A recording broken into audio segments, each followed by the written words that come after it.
माननीय अटल बिहारी वाजपेयी जी ने एक बात सदन में रखी, भारत देश कोई भूमि का टुकड़ा नहीं है, ये जीता जागता राष्ट्र पुरुष है। ये वंदन की धरती है, ये अभिनंदन की धरती है, ये अर्पण की भूमि है, ये तर्पण की भूमि है। इसकी नदी नदी गंगा है, कंकड़ कंकड़ शंकर है। हम जिएंगे तो भारत देश के लिए, मरेंगे तो भारत देश के लिए, और मरने के बाद भी गंगा में विसर्जित हमारी अस्थियों को कोई कान लगाकर सुनेगा तो एक ही आवाज आएगी, भारत माता की जय। मैं धर्मांतरण से होने वाले दुष्परिणाम को बताता हूँ। मेरा निवास है दुर्ग में, मैं रहता हूँ, और दुर्ग में एक बीच में, दुर्ग से जब आप रायपुर जाएंगे तो एक जी केबिन है, और जी केबिन में एक सामुदायिक भवन बना हुआ है। कुछ मिशनरी आए और मिशनरी लोगों ने क्या किया कि देखो, कोई भी जो भवन बनता है जो सरकार के एक निश्चित राशि से, तो वो जैसे यहाँ बनेगा तो ये गांव में जितने बच्चे हैं, चाहे वो सांस्कृतिक कार्यक्रम के लिए हम उसका इस्तेमाल करें, चाहे हम कुछ भी उसमें इस्तेमाल करें सार्वजनिक जन कल्याण के लिए। लेकिन दुर्भाग्य की बात है, उसको मिशनरियों ने अपने हाथ में ले लिया था, और गांव में एक जब गुड़िया की शादी की बात हुई और फाइनल हुआ डेट, और वो भवन जब उसको चाहिए था, मैं गुरुदेव के ध्यान में इसके कारण बोलना चाह रहा हूं क्योंकि मैं जो भी बात आज यहाँ पे इस विशेष सिद्ध स्थान पर शिव पुराण कथा के माध्यम से मैं यहाँ पे जो बता रहा हूँ, यथार्थ सत्य बताऊंगा, और जो भी बात दस्तावेज से मैं बताऊंगा ताकि भ्रम ना फैलाए, यथार्थ सत्य से लोगों को अवगत कराएं। तो जो भवन को उसको दिया नहीं गया कि गुड़िया की शादी थी, और प्रभु यीशु कहते हैं अपने वचनों में, अपने चीजों को भी लोगों को बांटो, लेकिन लोग प्रभु यीशु के नाम का गलत इस्तेमाल कर रहे हैं, सार्वजनिक स्थानों पर कब्जा कर रहे हैं और अपना बता रहे हैं। तो ये क्या, जो भी लोग धर्मांतरण के लिए अपनी भूमिका बनाएंगे, देखिए अभी हम लोग देवतुल्य हैं।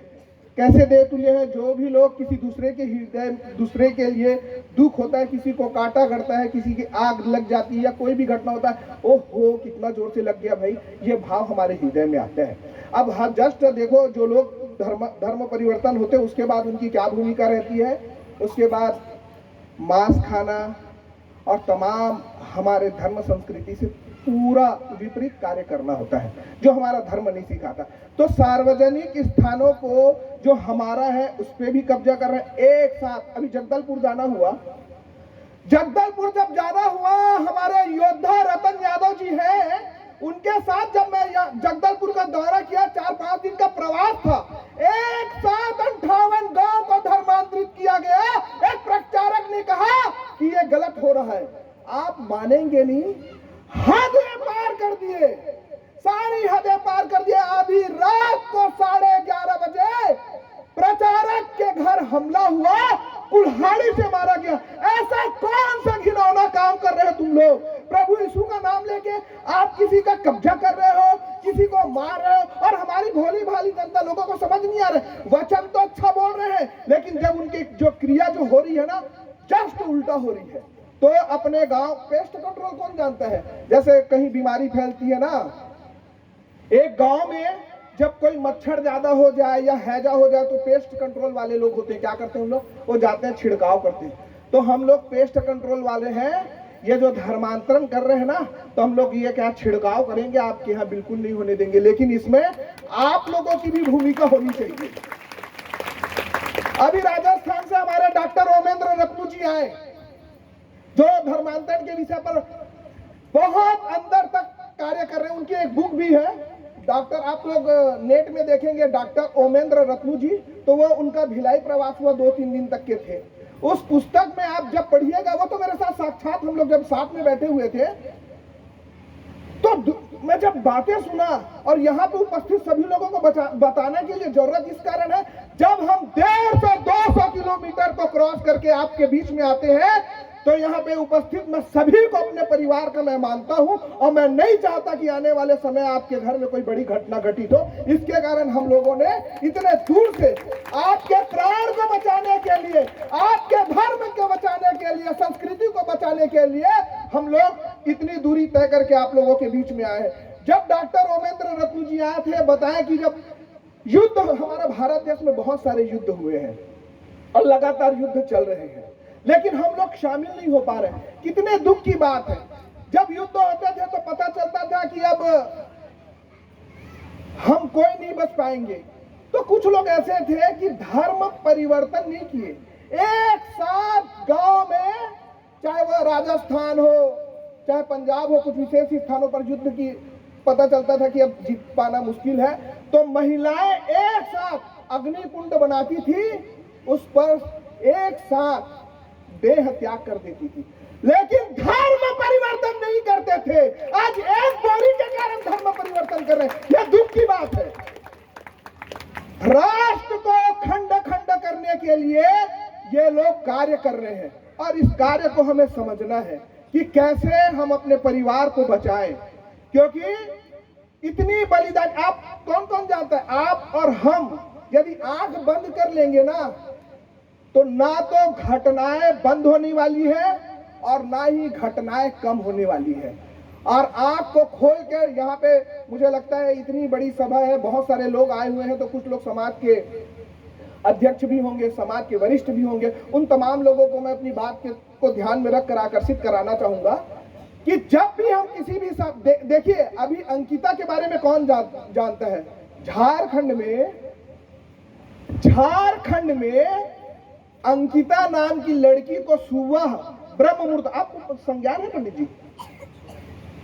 झारखंड में अंकिता नाम की लड़की को ब्रह्म मुहूर्त में 4 बजे उसके घर पे घुसकर शाहरुख हुसैन ने माटी तेल डाल के जिंदा जला दिया। कितने दुख की बात है। लगातार लव जिहाद हो रहा है। किसको पता है श्रद्धा के 35 टुकड़े कर दिए गए। हमारी बेटी हम भेजते हैं पढ़ने के लिए, तमाम कुछ चीजों के लिए कि आगे बढ़ेंगी, हम ध्यान ही नहीं दे पा रहे हैं। तो समाज में जब बैठते हैं ना तो हमको बताना होगा। एक गंभीर बात मैं बताऊंगा, चर्चा तो बहुत सारी है, मैं आप लोगों के समक्ष यदि मैं यथार्थ सत्य को बताऊंगा तो मेरे ख्याल से ऐसा लगता है कि रात हो जाएगी, लेकिन मेरी बातें कम नहीं हो पाएगी। लेकिन मैं आप लोगों को बार बार कहता हूं कि धर्मांतरण के दुष्परिणाम बहुत भयावह और बहुत खतरनाक है, हमको संभल कर रहना है।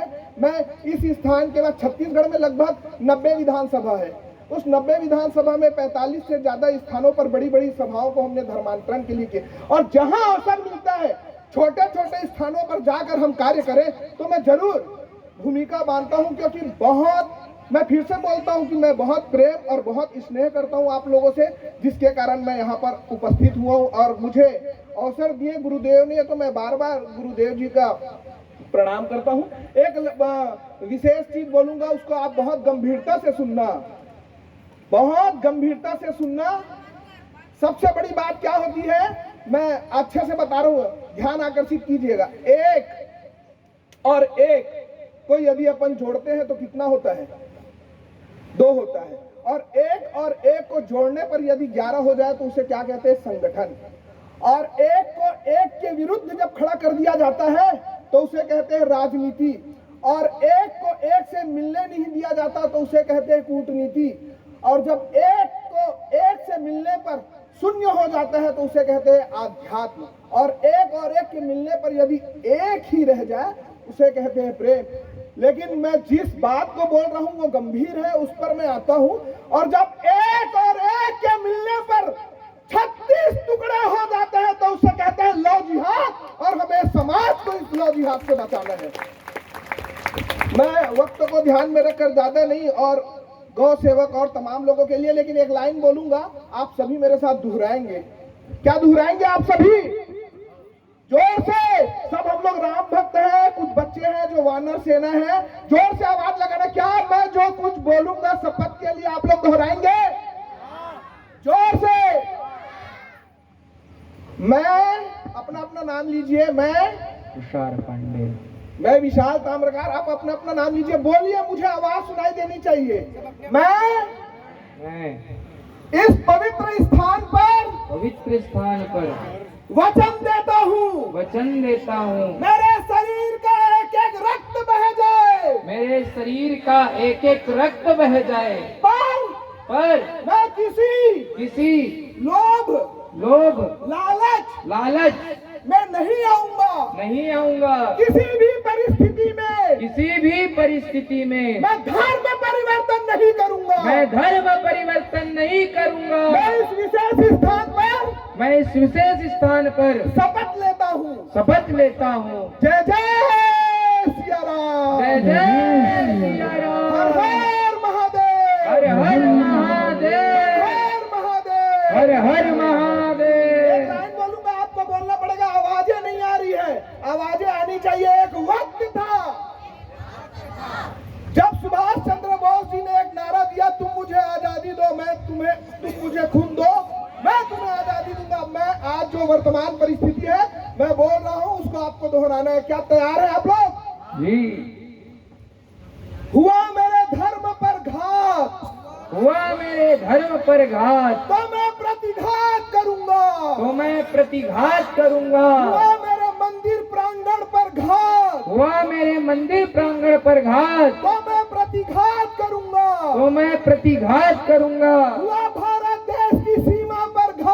हुआ भारत देश की सीमा पर घात, तो मैं प्रतिघात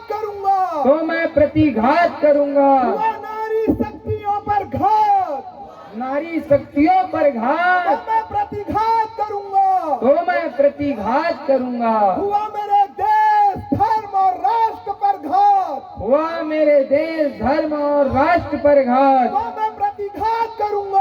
मैं प्रतिघात करूंगा। सनातनी हूँ, सदा सनातनियों की हित की बात करूंगा।